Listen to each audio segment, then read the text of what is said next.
Olá, meus amigos, sejam bem-vindos a mais um programa Saber Direito. Meu nome é Erivaldo da Silva Oliveira, eu sou professor de Direito Constitucional e Direitos Humanos. Nós vamos começar um curso de Direitos Fundamentais e Direitos Humanos, ok? Nós estamos aqui no nosso curso de hoje com a presença da Manuela, do André e da Amanda, ok? O nosso curso tem uma introdução, um desenvolvimento de temas e ao final até faço um resuminho para vocês. Podemos começar então? Vamos lá? Meus caros, nós vamos enfrentar hoje a questão dos direitos humanos. Quando se fala em direitos humanos, os senhores entendam que são aqueles direitos previstos em tratados internacionais que protegem os seres humanos.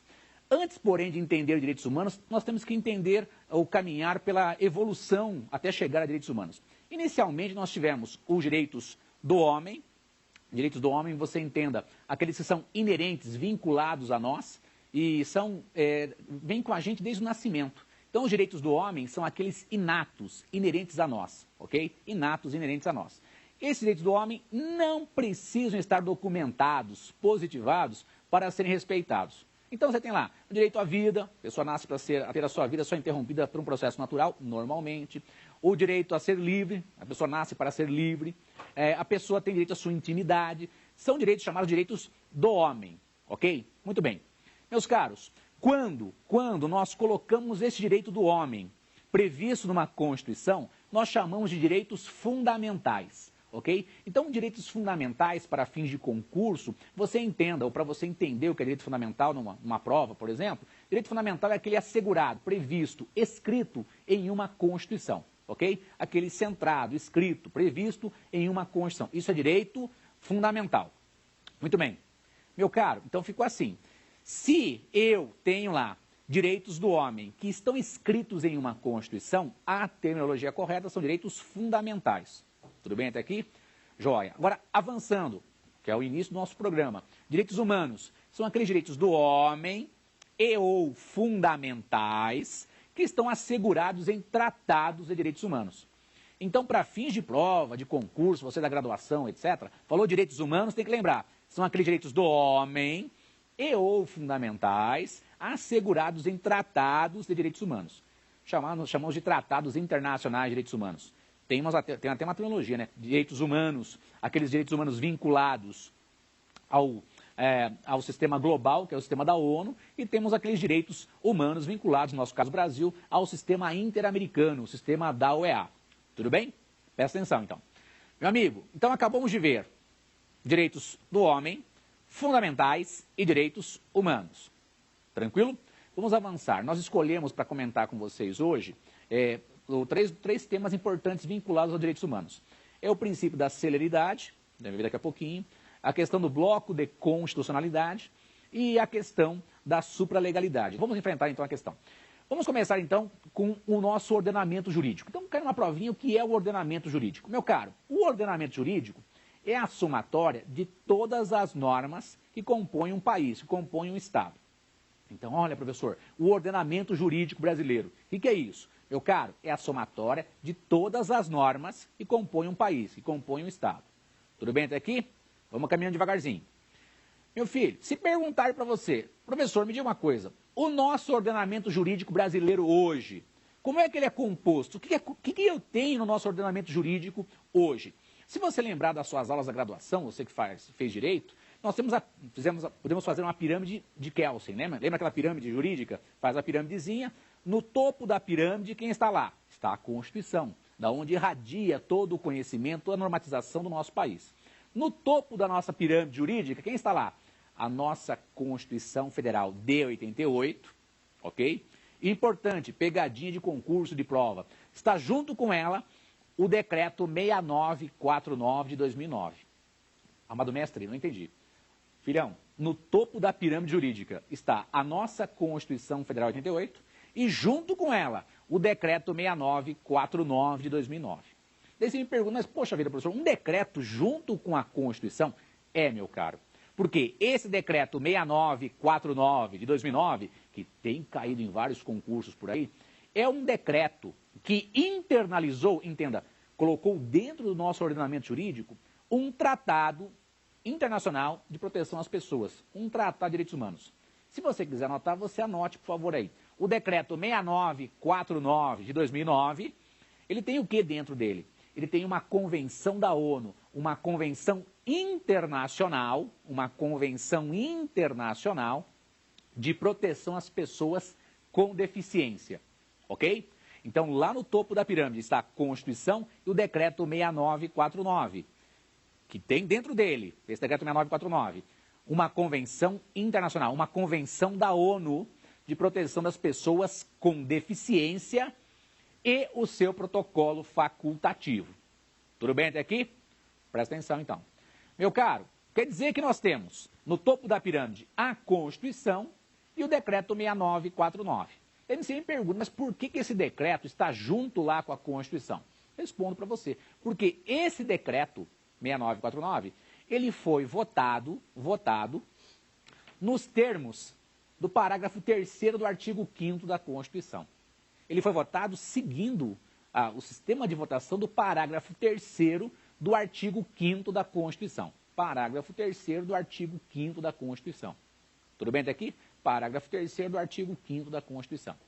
Se vocês forem olhar o parágrafo 3º do artigo 5º da Constituição, e aí vai uma dica, ele foi introduzido pela Emenda Constitucional número 45 de 2004. Então, essa possibilidade de um tratado ser votado como se fosse uma proposta de emenda constitucional, essa possibilidade de um tratado de direitos humanos ser equivalente, ter o status de emenda constitucional, vem após a Emenda Constitucional 45, sem sombra de dúvida. Anteriormente, o pessoal até aqui dizia, né, que seria possível ter esse tratado equivalente a uma emenda constitucional, mas com outro fundamento, com fundamento no parágrafo 2º do artigo 5º, que foi voto vencido de acordo com as decisões do STF, posicionamento vencido.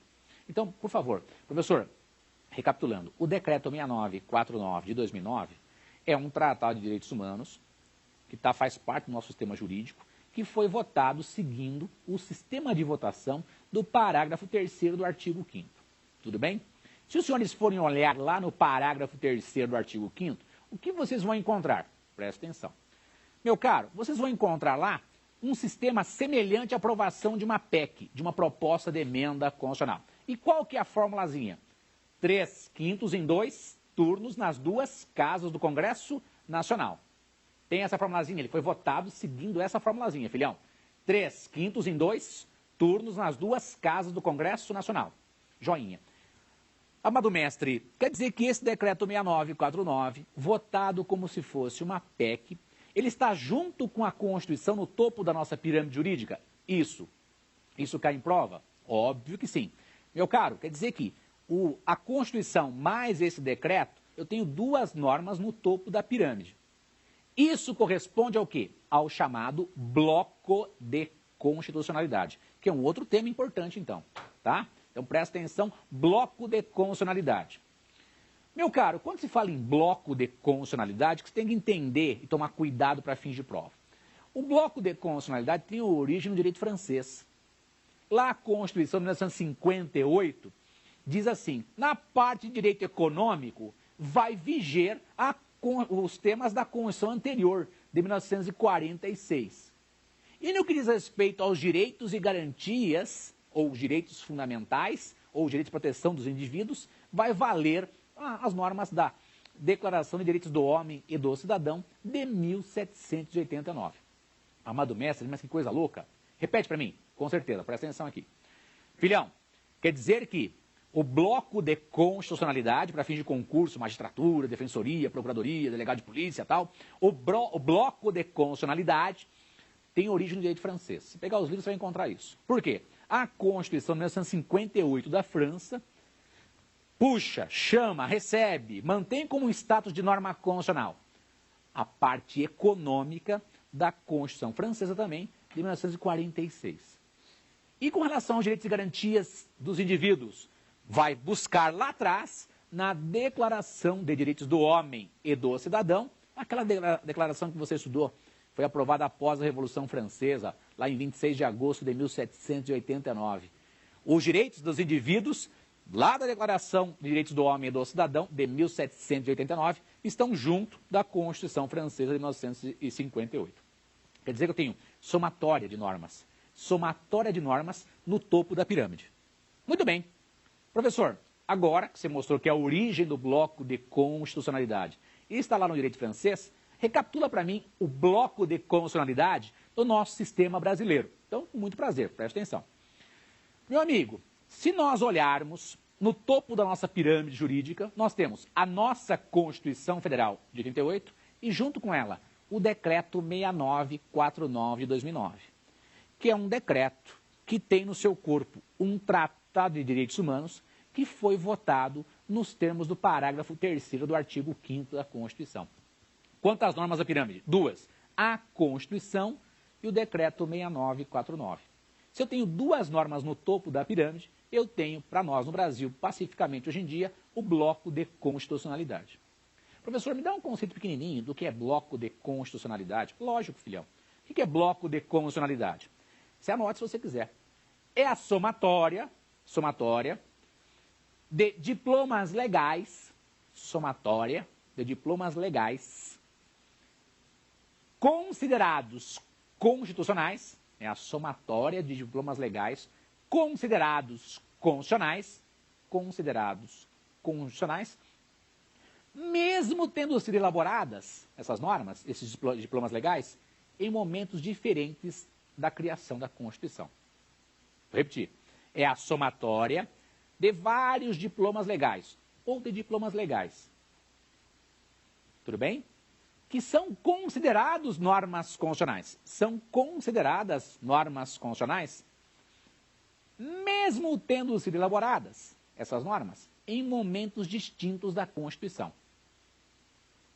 Amado mestre, repete. Filhão, com calma.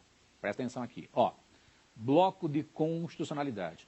Somatória de normas consideradas constitucionais, mesmo tendo sido elaboradas em momentos distintos, diferentes da Constituição. Nosso caso, Brasil hoje, não tenha dúvida, a nossa Constituição está no topo da pirâmide e junto com ela, o Decreto 6949 de 2009. Decreto 6949 de 2009. Até aí tudo bem? Agora, importante, meu amigo, isso não é pacífico. A depender do concurso que você for prestar, principalmente com esses concursos de defensoria pública, que é tudo pró-indivíduo, proteção do indivíduo, lá nas defensorias é muito, muito contundente a opinião de que o bloco de constitucionalidade já existiria desde a entrada em vigor da nossa Constituição.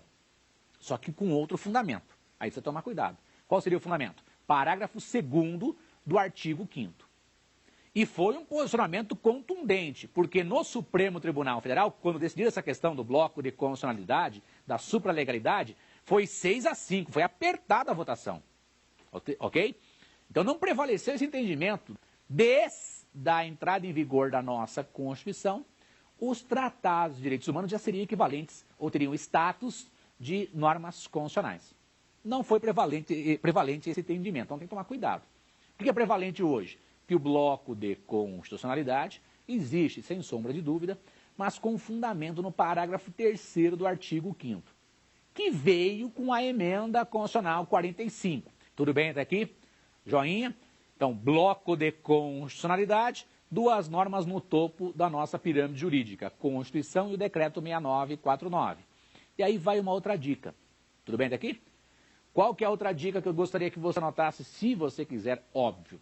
A outra dica é que, se esse decreto 6949 de 2009, ele tem status de emenda constitucional, está no topo da pirâmide jurídica, ele também é parâmetro para o controle de constitucionalidade. Então, cuidado com isso em concurso, em provas, na faculdade, no dia a dia de vocês.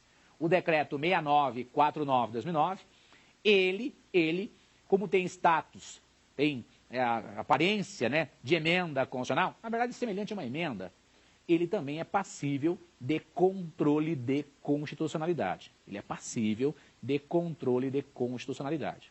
Agora, é muito importante você não errar isso em prova. Professor, o que pode ser comparado com o decreto 6949, que tem status de emenda constitucional? Somente as normas feitas posteriormente à vigência desse decreto 6949. Então, para fins de prova, é muito simples. Ó. Uma lei estadual de 2008 que mexe com acessibilidade, acesso aos locais públicos, rampa, corrimão, etc. Essa lei de 2008 pode ser objeto de controle de constitucionalidade em relação ao decreto 6949? Não. Nesse caso, é um caso de não recepção. Não recepção. Professor, de modo bem simples, as leis feitas antes da entrada em vigor do decreto 6949 não podem ser objeto de controle de constitucionalidade? Isso, não podem.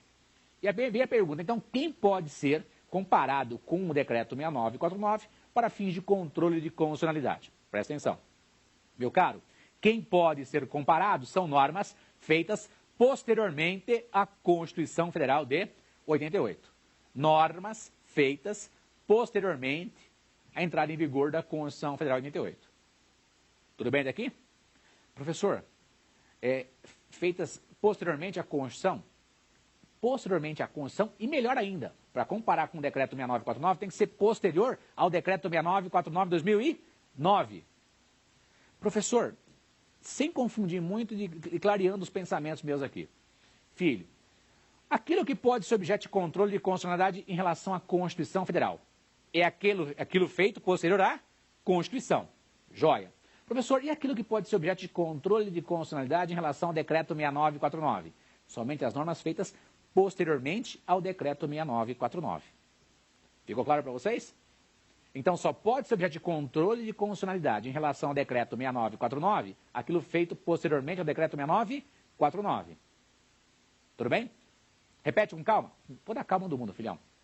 Quando se fala em controle de constitucionalidade, você está comparando uma norma infraconstitucional com o texto da Constituição.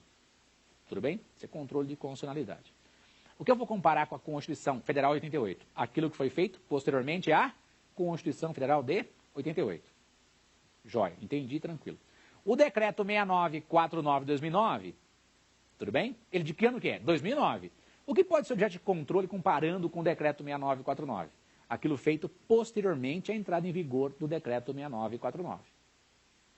Tudo bem até aqui? Joinha? Isso é importante? Muito importante para fim de prova, fim de concurso. Cuidado com isso. Professor, recapitulando. Direitos do homem inerentes a nós não precisam estar escritos para serem respeitados. Direitos fundamentais, aqueles assegurados, previstos em uma Constituição. Direitos humanos, aqueles previstos em tratados de direitos humanos. E o Brasil faz parte tanto do sistema da ONU quanto do sistema da OEA. Então, tratados internacionais, tratados interamericanos ou americanos. Joinha? Disse para os senhores, bloco de constitucionalidade. O que é o bloco de constitucionalidade? É a somatória de normas consideradas constitucionais, mesmo que elaboradas em momentos diferentes da Constituição. Tudo bem? E agora vamos avançar para o próximo tema. O próximo tema é supralegalidade. Então anote no caderninho de vocês aí, supralegalidade. Amado mestre, o que é uma supralegalidade? Uma norma supralegal. Uma norma supralegal. Eu respondo a você, meu amigo gafanhoto curioso. Anote no seu caderninho se você quiser. Norma supralegal são aquelas normas acima das leis comuns, mas abaixo da Constituição. São aquelas normas acima das leis comuns, mas abaixo da Constituição. Acima das leis comuns, mas abaixo da Constituição. Professor, norma supralegal, quando é que o Supremo diz para nós? Norma supralegal tem que existir entre nós, vai ser admitido, quem são essas normas? Muito bem, preste atenção. Meu amigo, em dezembro de 2008, o Supremo Tribunal Federal, julgando alguns casos, especialmente o recurso extraordinário 466343, ele é muito famoso para fins de concurso, tá? O RE 466343, e mais alguns habeas corpus também, e mandados de segurança, especial esse RE 466343, ele cai muito em concurso. O Supremo, julgando esse caso, se deparou com aquela questão que envolve prisão civil. Prisão civil de depositário infiel. Então, o objeto do RE é a questão da prisão civil de depositário infiel. E nesse julgamento histórico, nós tínhamos dois posicionamentos bem distintos. O posicionamento do ministro Gilmar Mendes e o posicionamento do ministro Celso de Mello. Então, ficou aquela dicotomia. Qual voto vai prevalecer? Bom, o ministro Gilmar Mendes afirmava, e ainda afirma, que os tratados de direitos humanos têm um status diferenciado, mas não equivalentes à emenda constitucional. Se for para ser equivalente à emenda constitucional, esse tratado tem que ser votado nos termos do parágrafo 3º do artigo 5º. Então, preste atenção. Esse tratado de direitos humanos, para ser equivalente à emenda constitucional, na visão do ministro Gilmar Mendes, ele teria que ser votado nos termos do parágrafo 3º do artigo 5º da Constituição. Os senhores acabaram de ver comigo que nós temos apenas um tratado equivalente a uma emenda constitucional votado nos termos do parágrafo 3º do artigo 5º. Como se fosse uma PEC, lembra? Sistema de votação, 3/5 em 2 turnos nas duas casas do Congresso Nacional. Só tem um. E o ministro Gilmar Mendes continuava, olha, os demais tratados, quer dizer, se um tratado não for votado nos termos do parágrafo 3º do artigo 5º, esse tratado, ele tem um status diferenciado, vai ser uma norma supralegal. O que é uma norma supralegal? Já vou repetir, é uma norma que está acima das leis, mas abaixo da Constituição. Está acima das leis, mas abaixo da Constituição. Tudo bem? Então, status diferenciado. Do outro lado, temos o posicionamento do ministro Celso de Mello, fundado, inclusive, posicionamento da professora Flávia Pevezan, do professor Antônio Augusto Cansado Trindade, entre outros, que entendiam o quê? Que um tratado de direitos humanos, eles têm a qualidade de emenda constitucional desde a entrada em vigor da nossa Constituição. Porque eles visam o quê? Proteger os seres humanos. E como proteção dos seres humanos, esses tratados de direitos humanos que o Brasil assinou, tanto do sistema da ONU quanto do sistema da OEA, tem que ter um tratado, um status diferenciado, tem que ser equiparado a uma norma constitucional. E quais seriam os fundamentos listados pelo ministro Celso de Mello? Ele sustentava com fundamento no parágrafo 2º do artigo 5º da Constituição. Porque o parágrafo 2º do artigo 5º da Constituição traz a ideia de que são importantes os vários direitos previstos na Constituição e aqueles previstos também em tratados internacionais, obviamente, direitos humanos, que o nosso país faz parte.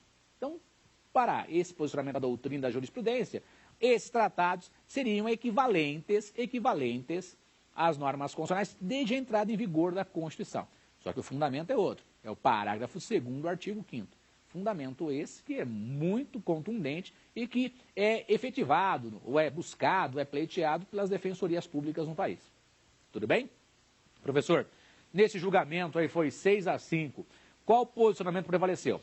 Prevaleceu o posicionamento do ministro Gilmar Mendes. Tudo bem? Então prevaleceu o entendimento do ministro Gilmar Mendes. Tudo tranquilo até aqui? Então vou repetir.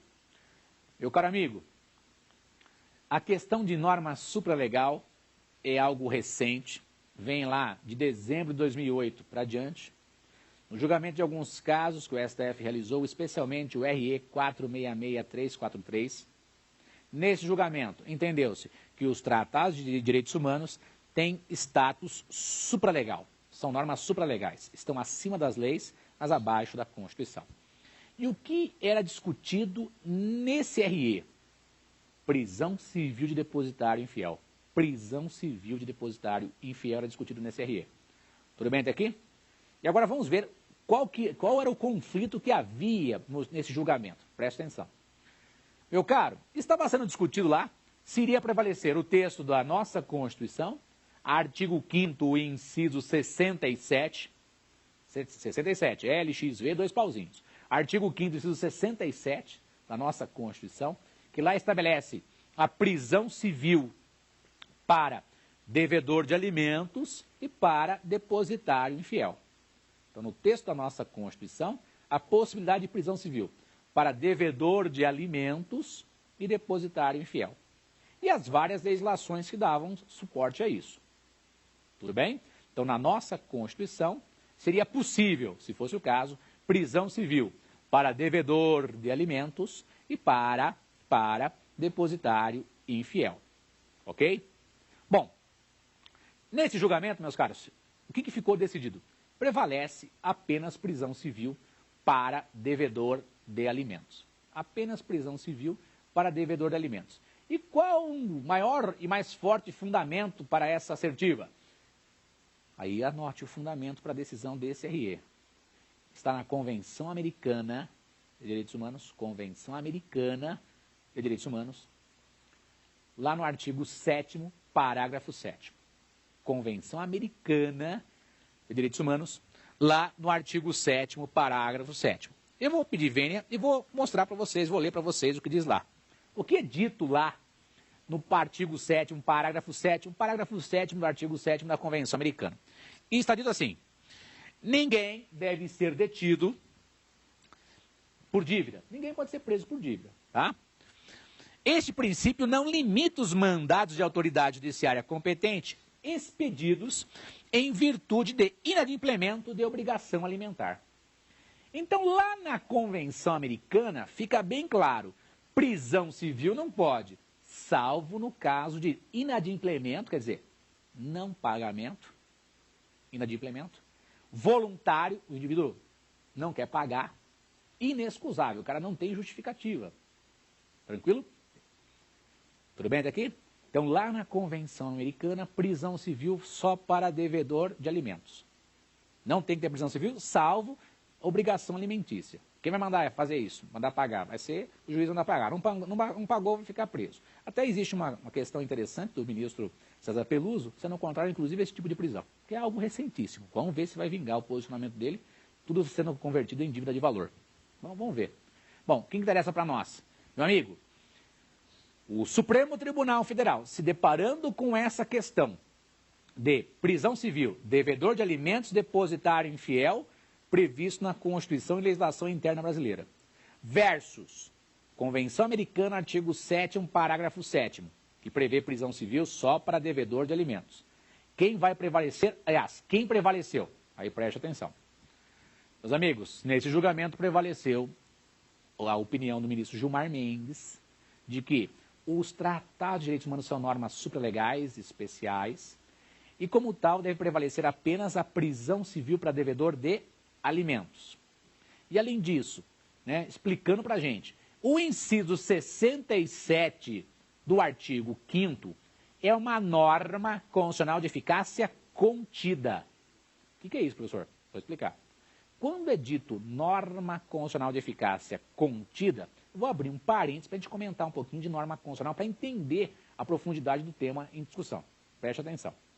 Meu caro, quando se fala em norma constitucional com relação à sua eficácia ou seus efeitos, você aprendeu na faculdade, com certeza, que tem norma constitucional de eficácia plena, são aquelas normas da Constituição que não dependem de regulamentação. Brasília é a capital federal. A língua portuguesa é a língua oficial do Brasil.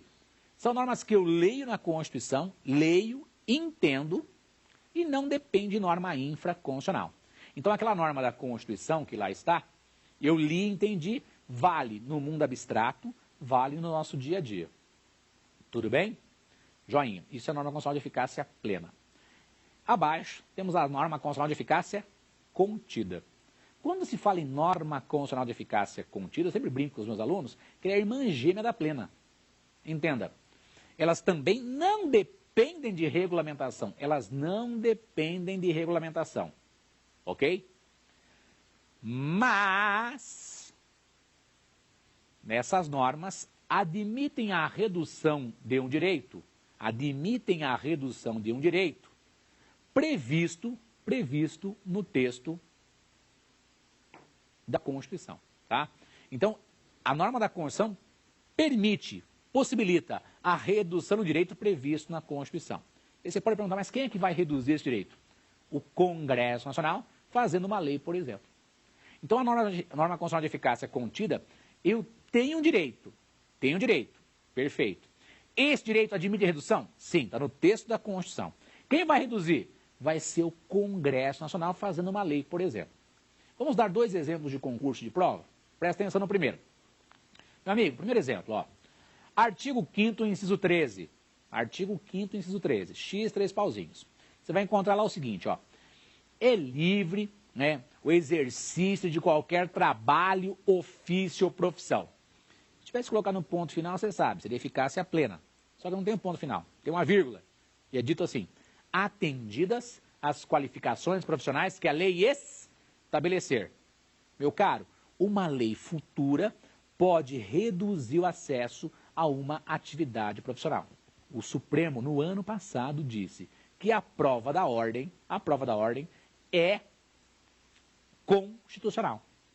É totalmente constitucional fazer uma prova para saber se a pessoa tem condição de ser advogado ou não. Eu tenho direito à advocacia limitado por uma lei. A lei vai limitar, vai restringir o acesso à advocacia. O artigo 5º, inciso 13, norma constitucional de eficácia contida. Agora preste atenção. Professor, quando você me fala aí que o artigo 5º, inciso 67 da Constituição é uma norma constitucional de eficácia contida, qual é o fundamento? Meu caro, você começa a ler lá. Não haverá prisão civil. Se tivesse um ponto final, seria a norma constitucional de eficácia plena. Só que tem uma vírgulazinha, admitindo a prisão civil em duas situações. O inadimplemento voluntário e inexcusável do pagamento de pensão alimentícia, obrigação alimentícia, e depositário infiel. Quer dizer que a prisão civil não se admite, mas se for o caso, nessas duas situações. E o Supremo foi além e disse, especificamente, ó, prisão civil no Brasil hoje, só para devedor de alimentos. Com fundamento no quê? Acabei de falar. Na Convenção Americana de Direitos Humanos, artigo 7º, parágrafo 7º. Ok? Artigo 7º, parágrafo 7º. E veja que interessante. Foi criada, inclusive, posteriormente, uma súmula vinculante sobre o tema. Daí você anote, por favor. Põe assim, cuidado no seu caderninho. Súmula vinculante número 25. Foi criada a súmula vinculante número 25. Foi criada a súmula vinculante número 25. Meus caros, a súmula vinculante número 25, vale a pena você copiar o texto no caderninho, é próximo disso, ó. É ilícita qualquer modalidade de prisão civil, é ilícita qualquer modalidade de prisão civil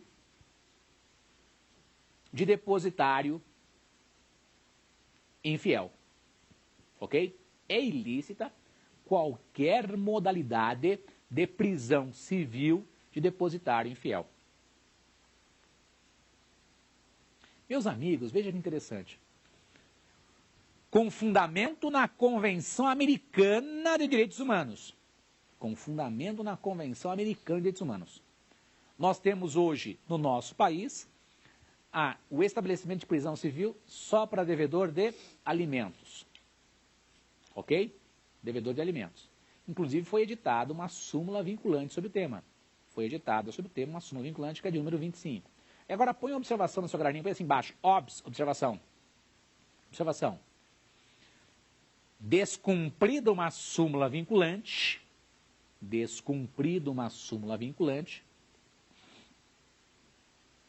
cabe reclamação para o Supremo Tribunal Federal. Ok? Descumprida uma súmula vinculante, cabe reclamação lá no Supremo Tribunal Federal. Ok? Aí vai a dica, né? Se você quer saber um pouquinho mais de súmula vinculante, vale a pena você ler na Constituição o artigo 103A. Parece que a gente tem uma perguntinha aqui. A Manuela quer fazer uma perguntinha para nós, hein, Manuela? O princípio da celeridade está previsto na Convenção Americana de Direitos Humanos? Olha que pergunta bacana, inteligente, bacaninha para nós fazer aqui, que foi feita aqui. Se esse princípio da celeridade, se ele está previsto na Convenção Americana. Então vamos colocar no seu caderninho aí, Brasil inteiro, o princípio da celeridade. Vamos começar com a nossa Constituição. Na nossa Constituição, onde é que ele está previsto? Na nossa Constituição. Está no artigo 5º, inciso 78. LXX, né? 78. V, 3 pauzinhos. Está no artigo 5º, inciso 78. Inciso 78. Tudo bem? Na nossa Constituição, esse princípio da celeridade, ele veio com a emenda constitucional 45. Tranquilo? Ele veio com a emenda constitucional 45. Artigo 5º, inciso 78. Daí a pergunta que a Manu fez para a gente aqui. Mas, professor, esse princípio que está na Constituição Federal, por conta da emenda constitucional 45, então não é novidade, veio com a emenda constitucional 45. Se esse princípio também é previsto na Convenção Americana, que é dos tratados internacionais, é aquele campeoníssimo de concurso. Está previsto? A resposta, Manu, está previsto sim, tá? Então pode anotar se vocês quiserem aí. O princípio da celeridade já estava previsto na Convenção Americana. E podemos citar dois artigos onde se pode dizer que o princípio da celeridade está lá na Convenção Americana. Tá? O artigo 1º, parágrafo 1º, artigo 1º, parágrafo 1º, que eu vou pedir, verem e vou ler para vocês. Artigo 1º, parágrafo 1º da Convenção Americana. Diz assim: toda pessoa tem direito a ser ouvida com as devidas garantias e dentro de um prazo razoável. Quer dizer, de um modo célere, rápido. E essa é a parte introdutória do parágrafo. Então, estava lá, já no artigo 8º, parágrafo 1º da Convenção Americana. Só esse? Não. O outro artigo que vocês podem anotar, por favor, da Convenção Americana, é o artigo 25. Artigo 25, parágrafo 1º. No artigo 25, parágrafo 1º, artigo 25, parágrafo 1º, também está previsto o princípio da celeridade. Está dito assim: toda pessoa tem direito a um recurso simples e rápido ou a qualquer outro recurso efetivo perante juízes ou tribunais competentes. Pensa comigo, a parte introdutória do artigo 25, parágrafo 1º. Na Convenção Americana, Manu, já estava prevista a celeridade, ou o princípio da celeridade. Já estava previsto lá, tá? Artigo 8º, parágrafo 1º, artigo 25, parágrafo 1º. Tudo bem daqui? Mas aproveitando o gancho da Manu, meus amigos, presta atenção. Quando se fala em princípio da celeridade, você entenda, meu amigo, todo e qualquer processo, seja administrativo ou judicial, deve ser julgado rapidamente. Então, se você quiser anotar no caderninho de vocês aí, princípio da celeridade. O que é o princípio da celeridade? Que veio com a emenda constitucional 45 no texto da Constituição, mas já estava na Convenção Americana. Artigo 8º, parágrafo 1º, artigo 25, parágrafo 1º. Então, esse princípio da celeridade indica o quê? Que todo e qualquer processo deve ser julgado rapidamente. Entenda, celeremente. O princípio da celeridade, também chamado de princípio da brevidade, ou razoável duração do processo, brevidade ou razoável duração do processo, ok? Ele está previsto hoje na Constituição Federal de 88, no artigo 5º, inciso 78. Na nossa Constituição Federal, artigo 5º, inciso 78. E a Manu perguntou para a gente, mas professor, esse princípio da celeridade já estava na Convenção Americana? Já estava na Convenção Americana. Onde? Já está no seu caderno. Artigo 8º, parágrafo 1º e artigo 25, parágrafo 1º. Até tudo bem aí? Mas não é tão simples assim num concurso. Preste atenção. Meu amigo, a pergunta pode ser feita assim para você, uma prova oral. Doutor, me diga o seguinte, esse princípio da celeridade, ele já existe, com relação a nós, nosso país, primeiro na Constituição ou com relação a uma norma infraconstitucional? Aí é a pegadinha. Se você quiser, você anote. O princípio da celeridade entre nós já estava previsto na Convenção Americana de Direitos Humanos. Já está no seu caderno. Artigo 8º, parágrafo 1º, artigo 25, parágrafo 1º. Tranquilo? Desde 1992. Porque o Brasil aderiu à Convenção Americana de Direitos Humanos em 1992. Tranquilo? Então, desde 1992, esse princípio da celeridade já está previsto entre nós. Mas por que a pessoa não dava muita importância, professor? Porque, à época, a Convenção Americana, que é um tratado de direitos humanos, era considerada como se fosse uma lei federal, uma lei comum. Então o pessoal não dava muita atenção, nem estudava, nem lia. Agora o pessoal está estudando bastante, está ficando muito atento, porque cai em prova e é norma supralegal, acabamos de ver. Então a Convenção Americana é uma norma supralegal. Então agora, como tem esse status diferenciado, o pessoal presta atenção. Filho, princípio da celeridade, também chamado de brevidade ou razoável duração do processo, já estava previsto entre nós na Convenção Americana desde 1992. O pessoal não dava muita importância. Mas, com a emenda constitucional 45 de 2004, ele foi alçado, foi elevado à condição de norma constitucional, no artigo 5º, inciso 78. Deu tudo certo? Princípio da celeridade, processo tem que ser julgado rapidamente, administrativo ou judicial. Previsto na Constituição, artigo 5º, inciso 78, veio com a emenda constitucional 45. Ele também é previsto lá na Convenção Americana, artigo 25, parágrafo 1º e artigo 8º, parágrafo 1º. Ok? Parece que a Amanda tem uma pergunta, né, Amanda? Qual que é a sua perguntinha, Amanda? Para toda a doutrina, o bloco de constitucionalidade só foi possível com a emenda constitucional 45 de 2004? Veja que pergunta inteligente também, interessante da Amanda, né? Então, meus amigos, vamos pensar aqui comigo. Essa questão do bloco de constitucionalidade, como foi dito e agora é perguntado, né, pela minha amiga Amanda, esse bloco de constitucionalidade para toda a doutrina não. Parte da doutrina entendia que o bloco de constitucionalidade veio com a emenda constitucional 45, quando trouxe para nós o parágrafo 3º do artigo 5º. Isso foi materializado entre nós, com a aprovação do decreto 6949 de 2009, tudo bem?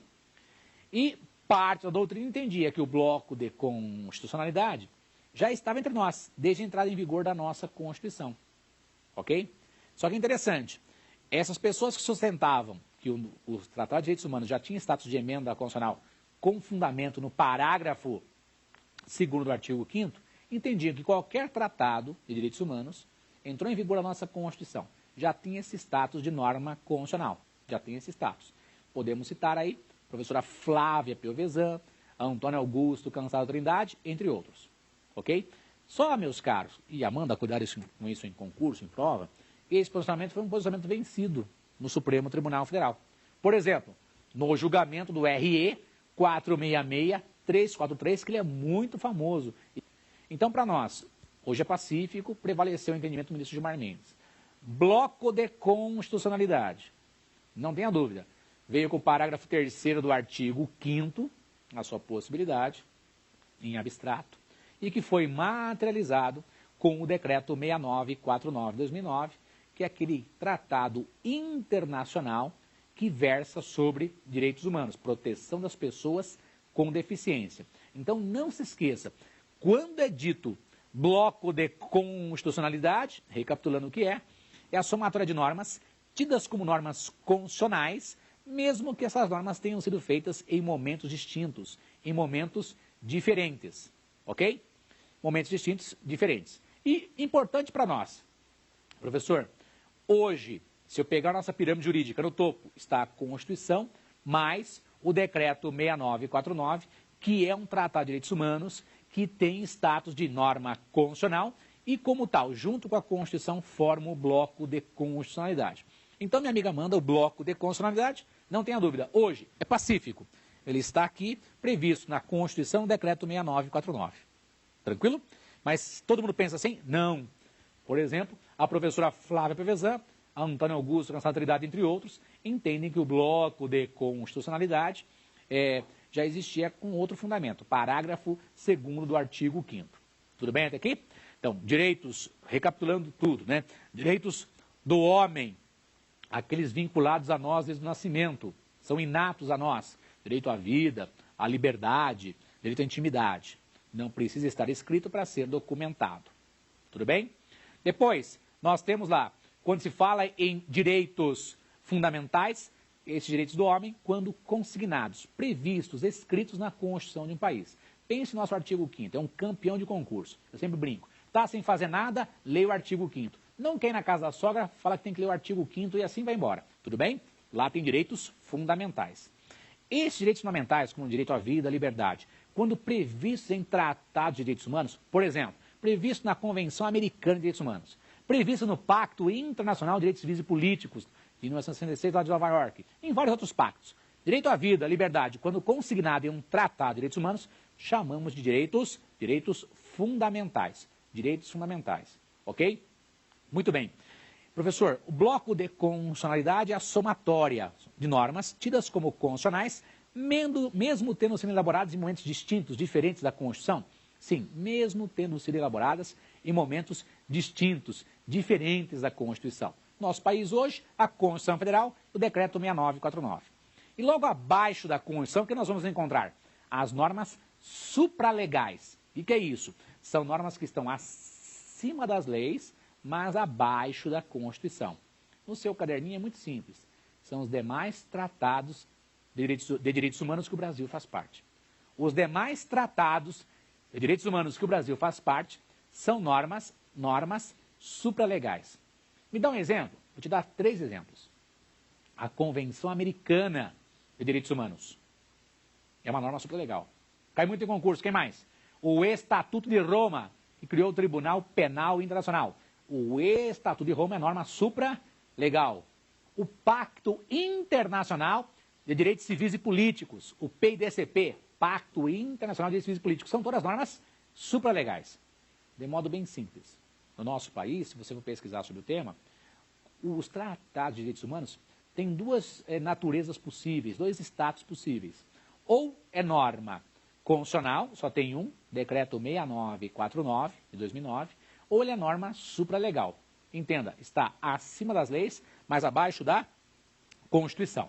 Meus amigos, e com isso encerramos o programa de hoje, né? Se você tem dúvida, por favor, mande seu e-mail para saberdireito@stf.jus.br. Se quiser rever as aulas, é só acessar www.youtube.com/saberdireitoaula, tudo junto. E tem os outros programas da família, do Saber Direito, né? www.youtube.com/saberdireitoresponde e www.youtube.com/saberdireitodebate. E você tem, na hora de pesquisar, colocar lá, professor Erival, a aula foi de Direitos Fundamentais e Humanos. Para nós foi uma honra, né? E não perca o próximo encontro sobre o tema, que nós vamos versar. E agradecemos toda a participação de vocês e a sua atenção. Até a próxima.